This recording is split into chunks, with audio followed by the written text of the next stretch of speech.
And welcome back to the First and Goal podcast. My name is Lewis, and next to me is always my beautiful co-host Laraib, as we are here to break down Week 5 of the NFL season. Laraib, so far, pretty good football that we've been seeing these first few weeks, and we've been battling in the picks so far. I currently lead 2-1 to 1. But we'll see if Laraib can get a bounce back here. Hate ties, don't want another tie even in the NFL standings, that is. Now, obviously, week 5, this is our first round of bye weeks. So we will have no games from the Falcons, Bears, Packers, and the Steelers this week. So, 2 games shorter. And also, we covered our Thursday night football predictions in our episode previous. So if you want to check out those, go check out our previous episode. I will say before we knew about all the crazy injuries and the players who will be missing for the 49ers tonight. So Chris McCaffrey's still playing though, so anything can happen for the 49ers. But yeah, really interesting week coming up, Larob. A lot of teams, getting some favorable matchups who really haven't had them in the past. Injuries now starting to play a bigger factor 5 weeks into the season. A lot of guys missing key amounts of time, some guys out for the season. So we'll see how those start to impact. A lot of shuffling at the quarterback position this week as well. So a lot of very interesting things to look at for these games coming up. What are you most excited to look for before we hop into these games? I'm excited to get my get back on you. I was trying to be a little too cute in the picks last week. 9 points isn't exactly the worst performance I could have had, but you were just sharp all across the board. That's what I'm trying to be today. All right, Laura, but let's just go ahead and get right into it. We're going to go ahead and start with the noon slate. We have the Denver Broncos traveling to Philly to play the Eagles. Eagles are favored by 3.5 points. Broncos coming off probably their most impressive win of the season, just dominating the Bengals on Monday night. Defense finally showed up as that top 5 defensive unit that we thought they were going into the season, albeit against Jake Browning and the boys in Cincinnati. But now you're going up against a Philly team that, kind of the Jekyll and Hyde of offensive ability. Because, one week, the first half, they're lighting it up, they're moving the ball all down the field, and the second half, they're just completely stuck in the mud. And, it's kind of like, what are you really going to get from this Philly offense? All you have been getting from Philadelphia is results. They just find ways to win. They win these games. It looks ugly, it looks gross, but what do you think the Philly offense needs to do to take advantage of this Broncos defense? Yeah, you mentioned it whenever we were talking about our top 10 teams on Tuesday, Lewis. It has been establishing the run. That's what they've struggled with this year. Lane Johnson has been banged up. No Mekhi Becton for this season. He went to Los Angeles. And so Saquon has been a little bit, his numbers have not been the gaudy numbers we saw from last year. And that's what it really takes for Jalen Hurts and this offense to really open up the passing attack is that play action that we've seen. One bright spot has been Dallas Goedert in the passing offense. He's been electric whenever he's been on the field. But I think this is going to be another big game for the Eagles. Can you put together 2 good halves of offense and really establish the run with Saquon and keep Bo Nix on the sidelines? An interesting stat that I saw this week, Larab, for the Philly offense is that they are third in the league in 3-and-out percentage. So the amount of drives that end in a 3-and-out, so just basically sputter immediately. They're third, which is surprising because the other 4 teams in that range are the Titans, the Vikings, the Saints, and the Browns. 4 inept offenses, and then you have the Eagles, who have all these all-stars all around the field. So what is causing them? You have this elite offense and especially this elite short game, third and one, third and two. It's really just, why aren't they able to have these long sustained drives consistently? What is preventing them from that? So obviously the new offensive coordinator is a big deal.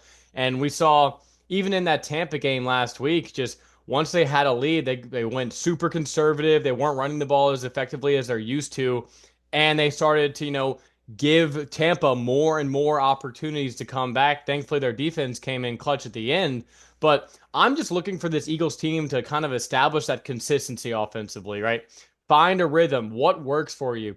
And you have this cushion to where I'm not necessarily saying do things just to try them out, right? You have practice, you have a lot of things that you can do to prepare yourselves for these moments, but maybe try, hey, first play of the game, we're just gonna, throw a 20-yard in to Devontae Smith running across the middle, or we're just going to throw a streak to A.J. Brown. Try to get some passing momentum, some play action, get Jalen Hurts out of the pocket, because as of now, your offensive strategy really is super, super reliant on this run game, which you mentioned isn't as effective as it was last year, right? So we need to find other ways to get all this talent all on the same page. And against this Broncos defense, it's going to be a tall task. This Broncos defense, really kind of finding its way.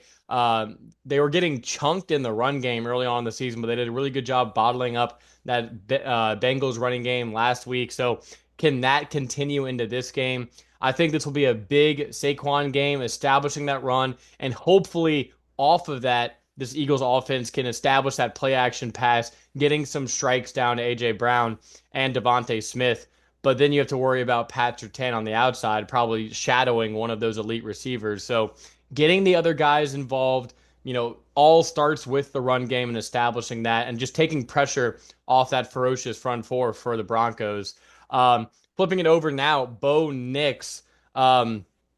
I would say leaving a lot on the table this season. A lot of guys, a lot of plays where guys are open, missing them, just not really finding a consistency offensively. What can the Broncos offense do, Laraib, on the road, short week, to try to just do enough for their defense to help them out in this game? I'm going to once again focus on the running backs. I really like RJ Harvey as a receiving threat out of the backfield. He got his first ever receiving touchdown last week against the Bengals. And it's just a sort of, 1 and 2 punch that they have with J.K. Dobbins as your thumper and then your RJ Harvey as your outside zone guy, your receiving back. I think that's a great way to exploit this front seven from the Eagles, who we know can generate a ton of pass rush, really disrupt this passing attack for Bo Nix because the deep ball has been there.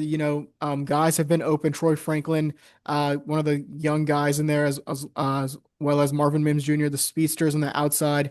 It's just been they haven't been able to connect properly. And so if you give Bo Nix a little bit more time in the pocket, hopefully he can start hitting some of those guys in stride for deep bombs. Not to say they also haven't had their own issues at catching the ball themselves. But I think he's going to have a great connection with Cortland Sutton. He's been building on that from last year. But the thing is, for the Broncos team, we saw last year, they did very well at beating up some of those really bad teams, bottom of the totem pole. But whenever they faced a single playoff team last year, they didn't win a game. They haven't won a game this year against a playoff team either. This is going to be a big test for them on the road, with a short week. But I think this Eagles team tried, trued, and trusted. I think they find a way to win this game 27-24. Yeah, I'm going Eagles here as well. It just until I really see this Eagles team lose, they're just going to keep finding ways to win in these tough games. I think this will be just another. I mean, they've been beating good teams all season long, so it's hard to knock them when they're beating good teams week in, week out. Their weakest win is probably the Cowboys in week one, who we've seen the Cowboys light up teams, every single week with their offense. So finding ways to win, I'm not going to pick against you. I'm going with the Eagles in this one, 23-20. Eagles find a way to win it at home. But let's move on now, Laraib, to another game on the noon slate. The Houston Texans traveling to Baltimore to face the Ravens. Houston favored by 2.5 in this game, with all likelihood being no Lamar Jackson in this game, dealing with a hamstring injury.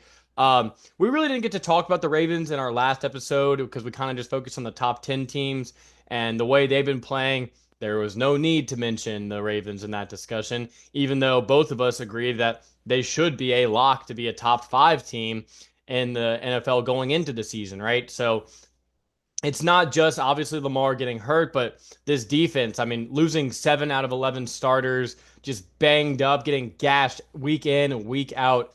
And it seems like it's only getting worse from here on out. Meanwhile, the Houston offense trying to figure things out. I mean, late into that game against the Titans, it was a 6-0 game until finally the floodgates opened and they were able to find some consistency. But in this battle, Rob, who can you trust more, the Houston offense or the Baltimore defense? Uh, I have to Tough. say the Texans. I think Woody Marks, the rookie running back, showed a little bit of juice last week. Hopefully that can just help out this offense in any way possible. Really set up the play action pass for CJ Stroud. But for this Ravens defense, I mean, we saw them last year to start the season, really be really porous. And then Zachary Orr really started to turn things around. Some of those names really start to gel. But now, Nnamdi Madubuike is done for the season. Kyle Van Noy is not playing in this game. Roquan Smith is banged up. Marlon Humphrey is banged up. It's just way too many guys who are injured. And it's just Zachary Orr and his defensive design. I think we gave him a little bit too much credit versus what we saw out of all the stars really putting on the performance there. And so I think that for the Texans, I'm sure you saw this player from the offensive line where CJ Stroud is under center. He immediately hikes the Oh, ball, and Jeffrey Simmons just comes running through, and your center and your guard are going one way, and your two tackles are just banging heads on all the other side of the field. And so his offensive line is horrible. So if there's any week where this Ravens defense can start to get things going again, it would be this week. But the big elephant in the room is Cooper Rush at quarterback. And that's just going to be a tough task. The one way this Texans defense, Lewis, can be exploited is the rush defense. And so if we see this Ravens team with Derrick Henry run all over this team, I think there's a path for success for the Ravens. But one thing is, this Ravens team, Lewis, is the most pass heaviest team this year on first down, which is a little bit interesting design from Todd Monken, especially when you have Derrick Henry, who's been efficient. Maybe he hasn't had the numbers or the amount of carries we've expected him to have, but he's been efficient in the carries he's gotten. And so if you expect this team to run on first down, get into, second and medium, third and short, you can see a path for success, but I just can't trust Cooper Rush in a spot like this. yeah, you just mentioned it, and I saw Dan Orlovsky, kind of have a tweet about this morning where he was talking about how the Ravens are last in the NFL in running back carries on first and second down, which seems really puzzling. You have Derrick Henry, who, yes, he's getting up there in age and he's had a bit of a fumbling problem this season, but he's still shown to have that explosive, dynamic runs, just really be a force in the offensive game. So it's a little strange, maybe the philosophy being saving him for the latter half of the year, when we really need him, his legs to be super fresh. But it just seems weird they're putting all this pressure on Lamar, who now is hurt, obviously. In this game, there seems like there's no other option offensively than to really, pound Derrick Henry in this game and let him be your bell cow. And then against this Texans front, like you mentioned, they are susceptible to the run. But I just think because teams don't want to pass against this Texans defense. This Texans secondary has been elite so far this season. They just shut out the Titans, not the greatest competition, but still a divisional rival, on the road is definitely a big defensive performance there. And this pass rush is elite. And I just don't see with, some guys, Ronnie Stanley banged up, didn't really play that well against the Chiefs, and he looked like he's going to be banged up going into this game as well against this ferocious pass rush by the Texans. I think they're just going to be in a bind offensively where you're going to force Derrick Henry, force Derrick Henry. That's the only really option you have. So if the Texans defense can just key in on that, then it'll put the and if the Ravens don't pivot their offensive strategy, it's going to put them in a lot of third and long positions where do you really trust Cooper Rush to make plays with his legs on the move like Lamar can? No. And just the stark contrast in quarterbacks from Lamar to Cooper Rush, it is a little interesting. You think about the old Ravens teams where their backups were still like Tyler Huntley and Robert Griffin III, guys who have similar play styles to Lamar, who could go in and just be a facsimile of what Lamar could do. Whereas, no, this is just a totally different pocket passing quarterback. So it'll be interesting how they can flip all of that in just a week's time. And all that unknown offensively and just a banged up defense. I'm going to go with Houston in this game. I think Houston also super desperate. Both these teams 1-3. I still think the Ravens have an opportunity to bounce back from this. Lamar coming back from injury. Now they play the Rams next week, and then they have a bye week after that. So it's kind of strategy. Do you play Lamar next week, or do you just really eat these two? Maybe it depends on if they could beat the Texans this week. You sit Lamar for another week, and then you have the bye week. Get Lamar super fresh, and then into the season, their schedule really softens up. But if they fall to 1-4, you have to trot them out against the Rams team who's been playing really good football. it'll really put them in a tough spot. Ultimately, though, we haven't even mentioned his name, CJ Stroud. Except for the one time you mentioned him getting flattened by Jeffrey Simmons. We'll see how he can bounce back with his passing offense. Obviously, he's done his best with a strong running game, and Woody Marks being a bigger part of this offense, just getting more from the running back position could really help this offense. I am going to lean Texans in this game. I think it's going to be a lower scoring game, but I'm going to go Texans 26 to Ravens 17. And I'm going to pick the Texans at 20 and 13 as they pick up a much needed win, Lewis. But let's go ahead and move on to the 3 o'clock window. We have the Tampa Bay Buccaneers traveling to Seattle to play the Seahawks. Seahawks are favored by a whole 3.5 points. And this is a huge spot for the Seahawks team, Lewis, coming off a Thursday night win, getting the extra rest. Now you're back at home facing a Buccaneers team who is banged up. Offensive line, Gadecki is a little bit banged up. Elijah Cansey has not played the last couple of weeks. Mike Evans will be out for this game. And so for the Seahawks, this is just going to be another test where, okay, you beat the Steelers, you beat the Cardinals. Okay, you're better than that tier of NFL teams. Now you're facing a team who we think is going to be one of the top teams in the NFC, going for that one seed, definitely winning the division. Can you hang with a team like this? And I think they can. I think with all the injuries that the Buccaneers have on both sides of the line, I think the Seahawks really show, the flex their defensive muscles in this one, getting Nick Emanwari back for this game. I think the Seahawks are due for a big win. Yeah, we're talking about the tale of two former teammates here, Baker Mayfield and Sam Darnold, obviously teammates in Carolina. Now they look like franchise quarterbacks, while Carolina has, well, we'll get to them later. Yeah, these are two upper echelon teams, and this game being in Seattle with the extra rest does make me hesitant to pick Tampa in this game. But I just think that, what Baker Mayfield has been able to do this season, just losing parts. He's never really had his full cast of characters all season long. It feels like right when Mike Evans or right when Godwin's coming back, Evans has his hamstring. Been super impressed with the young guys though. Emeka Ibuka on the outside, and then Bucky Irving at running back. These two guys have just been electric all season long, giving this offense some much needed juice. And I just think the Seattle team, lacks a little bit consistency offensively. They still haven't been able to get that running game going, which we know they really want to lean on in this game. And without really seeing that so far, that Cardinals game, they looked like they had control, but when they had that lead and they really couldn't put more pressure on the Cardinals in that game because they couldn't find that consistency in running the ball. It took them a while to get JSN involved in that game.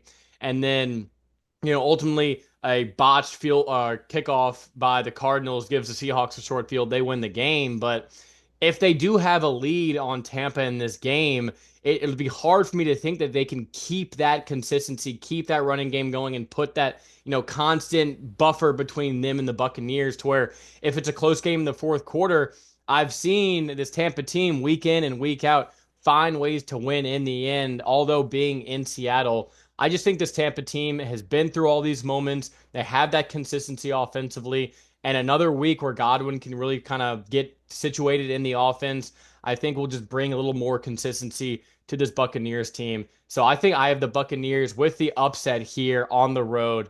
I'm leaning Tampa in this one, 27-24. Yeah, it's going to be a big test for the Seahawks rush defense. We know we have some names on the pass rusher side. Derek Carr, Uchenna Nwosu with 2 sacks last week, but can they contain? I think Bucky Irvin is questionable for this game. So can you contain Rashad White? Can you contain Sean Tucker? And then, like you mentioned on the other side, Big Vita Vea is going to be there blocking up the middle of the defensive line. Can you get that outside run game going with Kenneth Walker? And you really close off some of those drives that you had last week, right? You had an opportunity in the red zone to really put the game away, and some penalties really pushed you back and made that game a lot tougher than it should have been. And so I think the Seahawks, they figure out some things during that mini bye from the Thursday night game, and they eke out a win 26-23. All right. Well, keeping it in the 3 o'clock window, Laura, we have the Washington Commanders traveling to Los Angeles to face the Chargers. Chargers are favored by 2.5. And we finally got the report Jaden Daniels will be returning to start this week against the Chargers.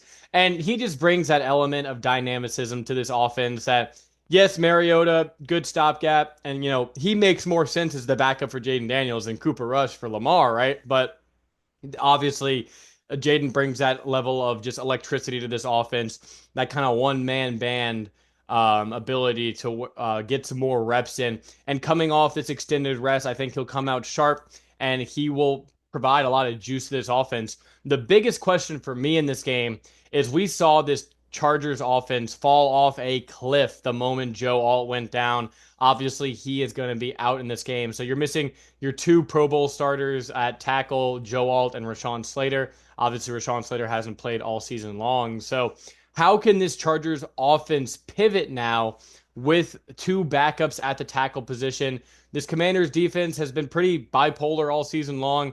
Obviously, Dan Quinn, experienced defensive coach, he's going to try to find a lot of matchups to exploit this Chargers offensive line. And even though we saw Marion Hampton kind of have his best game statistically of the season, a lot of that came before Alt went down. So how are they going to find that consistency, keeping Herbert, with confidence and allowing him to have a consistent game plan? Whereas the Commanders coming in, getting Jaden back, really adds not only adds to the passing game, but it revitalizes the run game as well. All those, RPOs become a lot more potent. All the keeps, the options are a lot better and a lot more dynamic on the table. And then a guy like Debo's been playing really well all season long. Terry McLaurin questionable for this game. We'll see his status going in, unless you know something that I don't. So if he's able to play too, just getting that kind of cast of characters back offensively, I think we'll do well against the kind of overrated Chargers defense, who, yes, they've been playing well. They definitely play better at home. But the constant travel for this Chargers team too is just crazy, going from Brazil back to Los Angeles to Denver to New York, now back home to Los Angeles.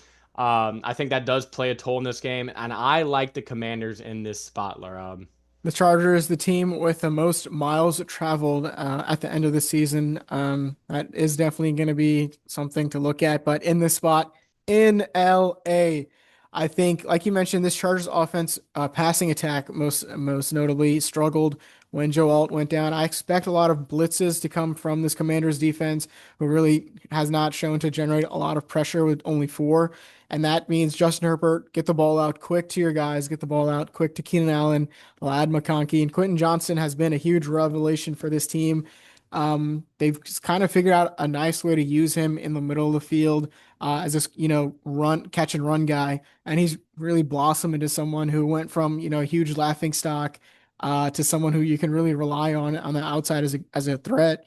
And then in this game for the Commanders, Jaden Daniels, I think he hasn't played football in, 2 weeks. I think he's going to come in. He's going to be a little rusty. I know this Chargers defense, maybe not the biggest names, but Jesse Minter has been outstanding so far as a coordinator in the past 2 seasons. I think this is a big spot for the Chargers, who we're going to see that lead dwindle and dwindle every single week if they drop easy games like this and the Chiefs continue to win. So I think the Chargers win this game at 27-24.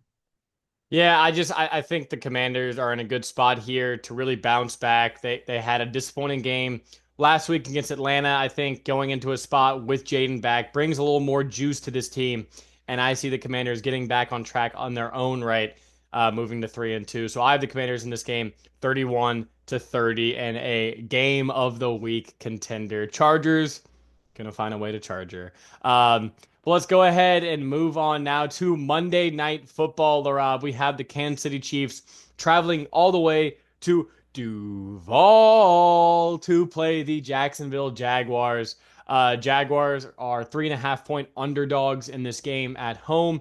Kansas City coming off their most impressive victory of the season.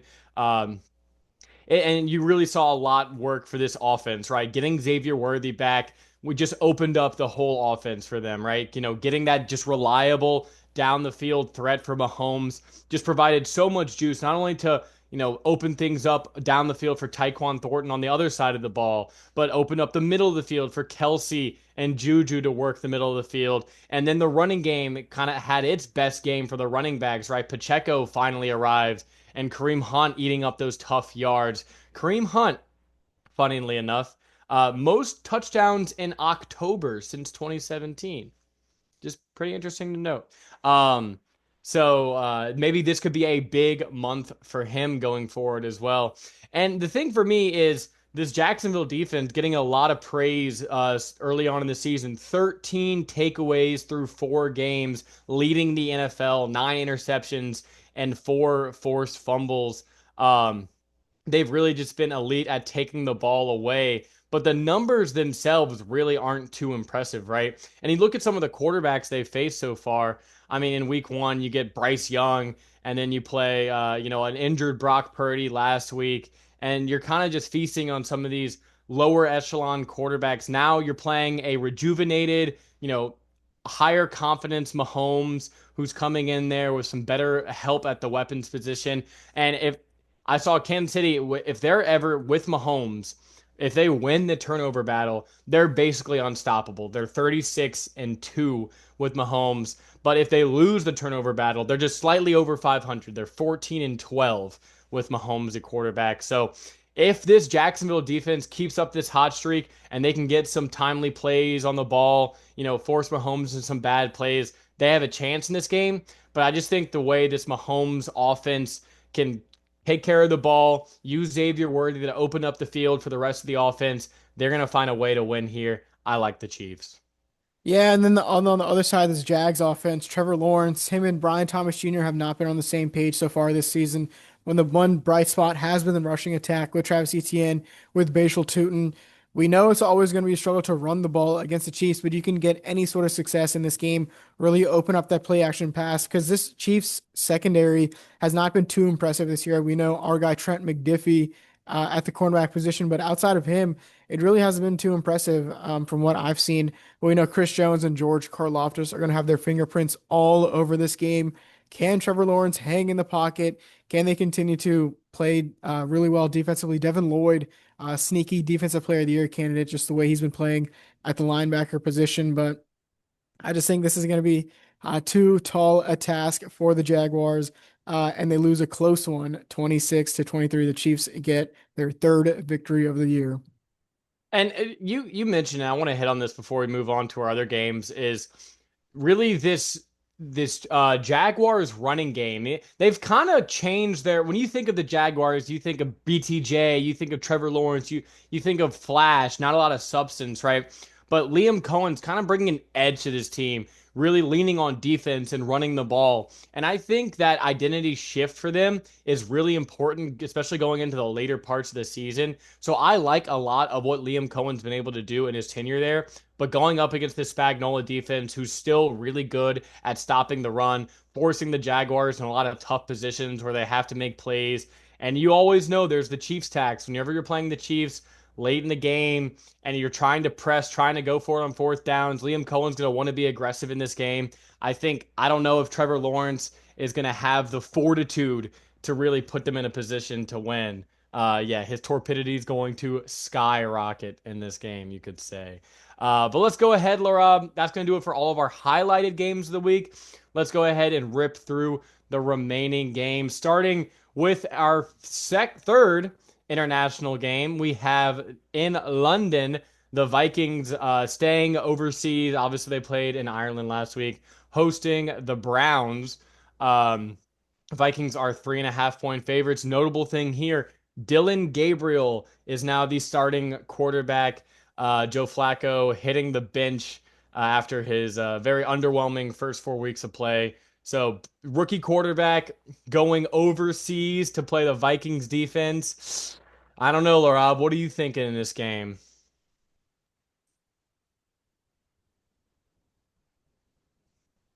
No, okay. Yeah, I'm leaning towards the Browns in this one. Shout out Shadur, Shadaddy, Sanders. I really like the way everyone likes the way this defense has been playing so far. Myles Garrett has a steady hand on that defensive player of the year candidate. But what really wanted me to pick the Browns in this game hasn't been how well they've been playing, it's just how bad the Vikings have been. Obviously, Carson Wentz as your quarterback already is a huge negative. And then just the way their defense have played last week, a lot of guys banged up, especially Andrew Van Ginkel, kind of like the middle of that defense, the shot caller on that side of the ball. And then offensively for the Vikings, they're banged up on the offensive line as well. And so I think for the Browns team to come in, this is going to be a very low scoring game. I think if Myles Garrett and this defense can get one takeaway for a touchdown, that could be huge. And Dylan Gabriel, obviously in his first start, obviously going to be facing a lot of heavy pressure from Brian Flores. But Quinshawn Judkins, another rookie, has been really explosive on the ground. Him, Dylan Sampson have been a great 1-2 punch out of this backfield. And so I think if the Browns keep the ball on the ground out of Gabriel's hands, defense makes a couple plays here and there, and the Browns get a victory on the road, well, at home overseas. They win this game 12-9. Ooh, yeah, this is certainly going to be a very ugly game. I can't agree with you, though. I just think a rookie going up against Brian Flores, going overseas for his first start, is a nightmare scenario. I'd be surprised if he throws for over 100 yards in this game. And with all that being said, Carson Wentz, this offense, they've had a week. Staying overseas, I think, is a huge advantage. They don't have to travel as much as Cleveland, who is traveling today, by the way. They didn't travel on Tuesday. They're just getting their sea legs today. I think that's going to be a task way too tall, and I have the Vikings winning this game 15-9. A lot of field goals in this one. But let's go back over to American soil to our first 12 o'clock game. We have the New York Giants traveling to the Saints. Saints are a favorite in this game, 1.5. Jackson Dart making his second start for the Giants at quarterback. Obviously, devastating news. Malik Neighbors tore his ACL in the second half against the Chargers last week. So he'll be out for the remainder of the season. So it's going to be a lot on the young guys. Jackson Dart, Cam Scattaboo, and this matchup. Do they have enough firepower to go into New Orleans and keep New Orleans winless, Laura? Yeah, I think we saw their defensive line really come alive in that game against the Giants. Really showed us who we expected them to be. Now you're on the road against the Saints team who, a couple of young guys on the offensive line. You got Fuaga, you got Ruiz, you got Trevor Penning out there. But I think this is going to be too tall of a task for them. Now, Spencer Rattler, everyone's shitting on him 0-10 in his first 10 starts, but he's shown some flashes. They were right there in that game against the Bills last week. They've been in plenty of these games this year, but I think in this spot against the Giants defensive line, who I just believe to be the best unit on the field in this game, I think they found a way to win. Jackson Dart, he found a way to win that game against the Chargers, but really didn't pass my eye test. I think the Giants pull off the victory in this one, 16-13. If not now, then when, Laraib? If not now, then when? Normally, I am pretty honest and pessimistic about my Saints team, but this is the game. No Malik Neighbors. You mentioned the Giants defensive line, definitely the best unit on the field in this game, so that does scare me if I'm a Saints fan. For this game being at home, you've been so close week in, week out, obviously throwing away the Seahawks game. But you've seen the ability for this team to be competent, right? And then there's a lot of unknowns for the Giants side. The Saints, pretty much, same team, staying intact week in, week out. They have to feel confident looking at the schedule. Hey, this is our opportunity. This is where we can get our first win. Kellen Moore, he's familiar with a lot of that Giants personnel, scheming up things. I think his scheme's been pretty good so far this season. That weird Philly special he tried doing in Buffalo last week, I think that was just a, hey, we're playing the Bills on the road. We got to throw some crazy shit out there. But I think this is the moment that the Saints get their first win of the season, because if not now, then when? So Saints, then when? I'm gonna go with the Saints in this one, 20 to Giants 16, Laraib. But let's go ahead and move on to the next game. We have the Las Vegas Raiders traveling to Indianapolis to face the Colts. Colts favored by 6.5 points in this game. Laraib, which way are you leading? I got to go with the Colts. They hung in right there with the Rams last week. And this Raiders team, man, has just been embarrassing all around, defensively, offensively. Geno Smith, this was the Geno Smith I was trying to tell people about last year. 7 interceptions so far. Now he could come into this game and just light up this really bad Colts secondary, but I just think he has started to fall off a cliff this far into his career. Genty showed some flashes, but I think this Colts team, if Daniel Jones has a clean pocket, he'll have all day to dissect this gettable Raiders defense. I think the Colts win 27-20. Yeah, I agree with you. I think Jonathan Taylor keeps up his hot streak so far this season. If not for an untimely hold, he would have had another just massive touchdown run last week. And the Colts have to be kicking themselves all the points they left on the table. I think this Raiders defense is extremely gettable. I think this Colts offense gets back on track. I like the Colts in this one, 31-18. Let's move on now, Laura. The Dallas Cowboys traveling to New York to face the Jets. Dallas 2.5 point favorites on the road. This Dallas offense, without George Pickens, without CeeDee Lamb last week, still put up 40 points against the Packers defense. Now traveling to the Jets. Do you think this Cowboys offense can keep it up on the road? Yeah, especially against this Jets defense, who has not been impressive whatsoever. We saw Miami really move the ball up and down the field on them. Now you have the Dallas Cowboys coming in. One bright spot has been Javonte Williams, who's really given some juice for them on the ground. And then on the other side for the Jets, Justin Fields is about to go nuclear against this poorest Cowboys defense, who they're right there with like the Bengals and some other teams as one of the worst units in the entire league. So I think we're due for some fireworks in this one, but you just have to trust Dak more in this one than Justin Fields. So I think the Cowboys win 33-26. Yeah, I think Dak is playing some of the highest level football he's played in his whole career. And it's hard for me, even though how bad I know this Cowboys defense is, and going on the road is definitely a tough spot against the Jets team. Also, coming off a short week and a physical game against Miami, I just think I trust Dak a lot more in this spot in this Cowboys offense to get a lot more done.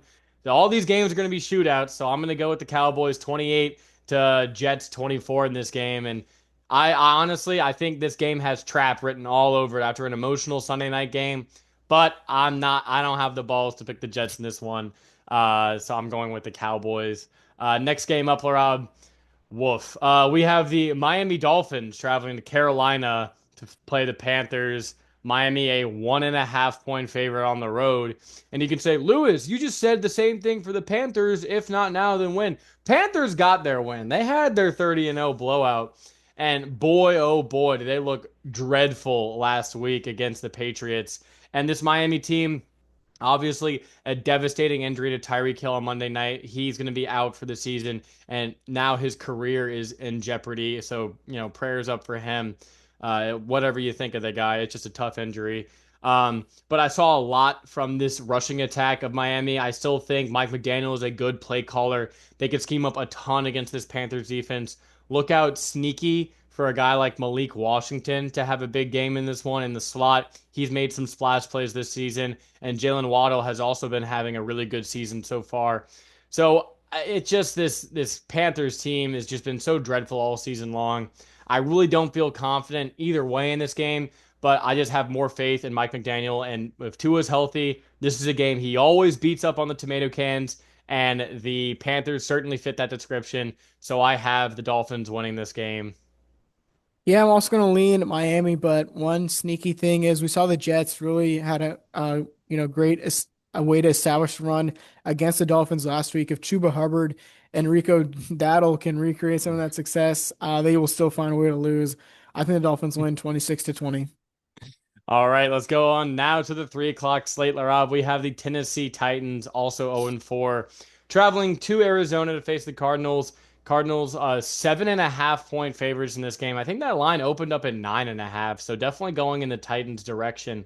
Um, yeah, you don't have that consistent running back, that running game force for the Cardinals ever since James Conner went out. But you do have a longer rest here for the Cardinals playing at home. A lot of metrics really favor the Cardinals in this one. And it kind of like what I said for the Eagles applies to the Titans here. Until they win a game, I don't have a lot of confidence picking them, even in a spot where I think they could have a good matchup on some of the outside.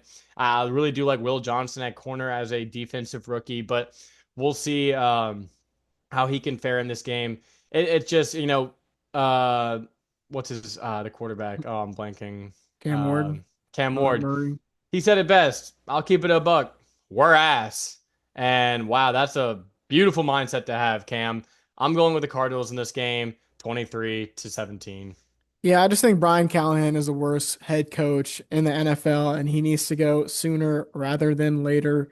And so I'm going to pick the Cardinals 28-13. All right, Laraib, and that brings us to what we thought was going to be an awesome noon game or 3 o'clock game, but it's going to be looking like a dreadful game. Now we have the Detroit Lions traveling to Cincinnati to face the Bengals. Detroit 10.5 point favorites on the road, and we know that once Detroit smells blood, they love to just front run and push it. So is that how you see this game going? Oh, 100%. I think we see our first 50 burger of the season.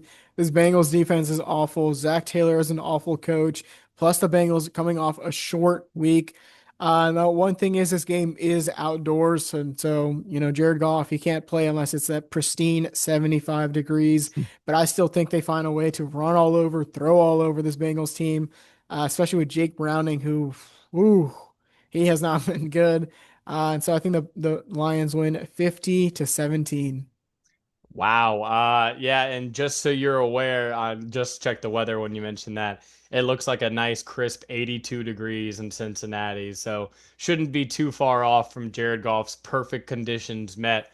Although the sun being in his eyes could play a part. Yeah, I agree with you. I mean, Jake Browning's just been an absolute mess so far. I don't know if they try to look elsewhere at the quarterback position.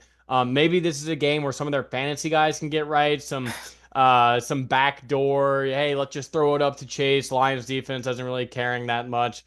But overall, there's just no shot this Bengals team can beat the Lions. So I'm going to go with the Lions 38 to Cincinnati 20. And that finally brings us to Sunday Night Football, Rob. A pretty interesting matchup here, divisional game.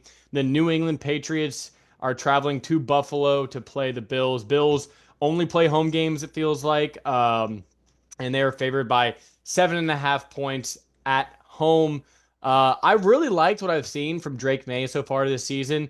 Kind of a rockier start, but had an awesome game last week against Carolina. Now traveling to Buffalo to play a Bills defense, which really hasn't been too impressive to start the season. We saw the Saints kind of marching up and down the field all them last week, and then just really haven't played crazy competition so far this season. So, what can Drake May and this Patriots offense offer? We've seen Drake and Stephon Diggs have a very good connection so far this season. Seems like Drake finally has, and Diggs isn't the receiver he once was, but just a reliable receiver he can feature on the outside as they try to establish a run game. But I mean, I'm not picking against the Bills in this spot. I just think at home they have to win this game to just really keep that chokehold in this division and start looking at a first round bye early in this season. So I'm going to go with the Bills in this one, 31-28. Yeah, I'm gonna also go lean towards the Bills, but this is gonna be their biggest test since week one, like you mentioned. And also for the Patriots, this is gonna be the best team they're gonna play all season long. This is gonna be their toughest test going to Buffalo. We'll see from Drake May. He had a great game last week, really limited to the turnovers, but we want to see him continue that week after week. And this is gonna be a big spot on Sunday Night Football against the Bills. I think this is gonna be a close game, just like you predicted. But the Bills, just James Cook and his dominance the past two seasons. I think he really puts his fingerprints all over this one as the Bills win 30-26. All right, well, that's going to do it for the full slate of Week 5 NFL games. But before we get out of here, we have our locks, upsets, and best bets of the week, Larav. So I'll let you get started. Who is your lock of the week? My lock of the week is going to be the Los Angeles Rams. I know that line is a little bit high at 8.5, but you and I talked about that off air on Tuesday, and you graciously allowed me to continue to pick the Rams as my lock. And so they are at home tonight against the Cardinals, or excuse me, against the 49ers, who are just incredibly banged up. If they find a way to lose this game, you will not see me on the pod on Tuesday. Wow, tough words there from a guy who knows his lead is slipping away this NFL season. My lock is Kansas City going on the road to Jacksonville. I just think they get a lot of confidence. Jaguars defense way too reliant on turnovers. I don't think the Chiefs are turnover prone, and I think the Chiefs are going to have another big win here as they start to reclaim that championship DNA going forward in the season. And then upsets of the week, Laura, I have Tampa as my upset going into Seattle. I just think that Baker Mayfield knows how to play from behind. I don't trust the Seattle offense yet to find that consistency and rhythm to really, keep a nice stiff arm on the Bucs in this game, and I think a late Baker Mayfield touchdown gives me the upset in this game. And I'm going to go with the Cleveland Browns traveling all the way across the pond to face KOC and those Minnesota Vikings. I just think Carson is wins. Carson Wentz, CW can't win. The clock has definitely hit midnight over there across the pond. Pumpkin Watch. Uh, it's not Pumpkin Watch, it's Pumpkin Patch over there. You can go out there and frolic through the patches and see Carson Wentz scattered across the fields. For this Browns defense, they've been playing electric. I think Dylan Gabriel comes in, gives this offense a little juice, gets the ball to Isaiah Bond and Jerry Jeudy and David Njoku and Harold Fannin Jr. and they find a way to win this ugly game. And then finally, Laura, best bets of the week. I initially had it as the under in the Detroit Cincinnati game, but there's a lot of potential for backdoor points and some BS from the Bengals. So I'm going to waiver off that one. And I'm going to pivot to, seems like the most obvious under of the week. I am going to that game you just mentioned, Vikings Browns, under 35 and a half. I know that's a crazy under, but I just cannot see, unless there's some crazy special teams or defensive touchdowns in this game, I can't see how this game gets out of hand either way. So I'm going to go under 35 and a half in that contest. And for my best bet, I know this is a crazy amount of points, but Lions minus 10 and a half. Like you mentioned, this front running Lions team, it doesn't matter. They could be winning by 100 points. Amon-Ra is still going to trout his little booty out there and, Oh. keep on, scoring touchdowns. And so I think the Lions, they dominate this sorry Bengals team and they cover that 10 and a half points. All right, Laraib, well, that's going to do it for our week 5 picks. Make sure you let us know in the comments down below who you think is going to win, which picks you disagree with, and who are your locks, upsets, and best bets of the week. But before we get out of here, Laraib, is there anything you want to get off your chest? No, I think this First Go podcast signing off. Peace.